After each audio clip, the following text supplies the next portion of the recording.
Sarah invested $50,000 in Bitcoin at $60,000 per coin in November 2021. She believed in the technology. She believed in the revolution. She believed crypto would replace traditional banking. By 2022, Bitcoin was at $16,000. She lost $44,000. She sold at the bottom, convinced the technology had failed. 6 months later, Bitcoin was back at $30,000. She realized something. The technology never failed. The scam succeeded perfectly. Cryptocurrency was supposed to be a revolution, a way to take money out of the hands of banks and governments, a peer-to-peer currency that would make traditional finance obsolete. It was a beautiful vision. It was also completely impossible. Bitcoin launched in 2009 with a mission: create a currency that did not require banks, a currency that was decentralized, a currency that was trustless. You did not have to trust anyone. The math protected you. The network protected you. No middleman, no central authority, just pure peer-to-peer transactions. The problem is that currencies require certain things to function. They require stability. If the price swings 50% in a month, nobody will use it as currency. They require universal acceptance. If merchants do not accept it, you cannot buy anything with it. They require speed. If transactions take hours, it is not practical for daily use. Bitcoin fails at all three. Bitcoin's price has been volatile since day one. In 2017, it went from $1,000 to $20,000 in 1 year. In 2018, it crashed to $4,000. In 2021, it went to $69,000. In 2022, it crashed to $16,000. No currency in history has ever been this volatile. It makes Bitcoin useless as currency. Nobody prices their goods in Bitcoin when the price might be 50% different next week. But here's the thing that is really important. Volatility is a feature, not a bug, for Bitcoin as a scam, because volatility creates opportunity. When Bitcoin crashed to $16,000, people who bought at $60,000 sold in panic. Their Bitcoin moved to people who believed it would go back up. The price bounced. It went to $30,000. The people who bought at the bottom made 100% returns. The people who sold at the bottom lost everything. That's how the scam works. Cryptocurrency was supposed to replace banking. Instead, it became a casino. It became a way to transfer wealth from late buyers to early buyers, from panic sellers to conviction holders, from retail to institutions. Let me explain how this actually functions. When Bitcoin launched, early adopters got coins for almost free. A computer could mine Bitcoin. You did not need expensive hardware. Satoshi Nakamoto, Bitcoin's creator, probably mined the first 1 million Bitcoin with his laptop. That's worth $20 billion at today's prices, for free. Early adopters accumulated millions of Bitcoin when they were worthless. Then they spent years promoting Bitcoin, talking about the technology, talking about the revolution, building hype. As hype grew, more people bought. As more people bought, price went up. As price went up, hype intensified. The cycle fed itself. Bitcoin reached $1,000 in 2013. Early adopters who bought at $100 were millionaires. They started selling, taking profits. The price crashed. Then it recovered. This pattern repeated. Every cycle, the same thing happened. Early believers accumulated wealth. Late buyers lost money. The cycle repeated. By 2021, Bitcoin had gone through multiple cycles. The early adopters were now institutions, hedge funds, venture capitalists, corporate treasuries. They all owned millions of Bitcoin. Then Elon Musk tweeted that Tesla bought Bitcoin. Suddenly, regular people thought this was legitimate. They started buying. Prices soared. Bitcoin hit $69,000. Then Elon changed his mind. He said Bitcoin was bad for the environment. The price crashed. Institutions sold into the hype. Regular people held the bag. This is the core mechanism of cryptocurrency as a scam. Early entrants accumulate assets for cheap. They promote the narrative. They create hype. Latecomers buy in. The price spikes. Early entrants sell. Latecomers lose money. The narrative shifts. Everyone pretends they believed in the technology all along. But wait, there is something important. Bitcoin did not require fraud. Nobody lied about how Bitcoin works. The technology is real. The math is sound. The network is legitimate. So how can it be a scam if nothing was technically dishonest? Here is the answer.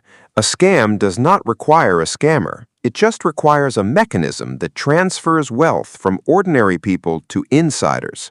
Bitcoin has that mechanism built in. The mathematics of scarcity create artificial value. The volatility creates panic selling. The narrative creates hope. Together, they create a machine that redistributes wealth upward. Bitcoin is not unique. Ethereum works the same way. Founders and early investors accumulated millions of coins. They promoted the narrative. Price went up. Regular people bought in. Founders sold. Price crashed. Regular people lost money. The exact same pattern. Now we're in 2026. Cryptocurrency has been around for over 15 years, yet it still has not achieved its original mission. It is not used as currency. You cannot walk into a store and buy coffee with Bitcoin. Credit card companies blocked cryptocurrency purchases. Banks refused to serve crypto companies. Governments passed regulations preventing adoption. But here's what is funny. Cryptocurrency did not fail. It succeeded spectacularly, just not as currency. It succeeded as a mechanism for wealth transfer. It succeeded as a casino. It succeeded as a way for early adopters to extract wealth from late buyers. The total crypto market cap is $2 trillion. $2 trillion. That money came from somewhere. It came from people who bought high and sold low. It came from people who believed the narrative. It came from people who thought they were getting in early on a revolution. The mathematics of Bitcoin guarantee that wealth concentrates at the top. The first people to buy accumulate the most coins. As more people buy, they can only accumulate coins at higher and higher prices. Eventually, they own far more Bitcoin than the early buyers. But the early buyers own it cheaper. When the price spikes, early buyers sell to late buyers. Wealth transfers upward. This is not a conspiracy. This is just mathematics. This is how any appreciating asset works when supply is fixed. The earlier you buy, the more wealth you accumulate. The later you buy, the more you overpay. Bitcoin has a fixed supply of 21 million coins. That mathematically guarantees concentration of wealth among early buyers. The uncomfortable truth is that cryptocurrency was never going to replace banking. It could never have replaced banking, because for cryptocurrency to be useful as currency, the price would need to be stable. And for price to be stable, supply and demand would need to balance. But Bitcoin has fixed supply. Supply can never increase, only demand can change. When demand increases, price spikes. When demand decreases, price crashes. Volatility is guaranteed. Therefore, usefulness as currency is impossible. But volatility is perfect for speculation. Volatility creates winners and losers. Volatility creates narrative. Volatility creates the illusion that early believers were right and late believers were wrong. It was not luck, it was vision. It was seeing the future. It was being smarter than everyone else. The real question is whether cryptocurrency is intentionally designed as a scam or whether it just functions like one. The technology itself is honest. Bitcoin works exactly as designed. Nobody lied about how it works, but the effect is identical to a scam. Wealth transfers from ordinary people to insiders. Late buyers subsidize early buyers. The narrative keeps people buying even as they lose money. So, is it a scam? The answer depends on your definition. If a scam requires intentional fraud, then no, Bitcoin is not a scam. It is just mathematics and incentives creating an outcome that benefits early adopters and harms late adopters. If a scam is anything that systematically transfers wealth from ordinary people to insiders, then yes, Bitcoin is absolutely a scam. The uncomfortable part is that this might actually be intentional. Satoshi Nakamoto designed the system. He knew that early adopters would benefit enormously. He knew that volatility would create panic selling. He knew that the narrative would drive adoption. Maybe he designed it this way. Maybe cryptocurrency is the most elegant scam ever created. A scam that does not require a scammer. A scam that is backed by mathematics. A scam that people feel smart for believing in. The real question is this.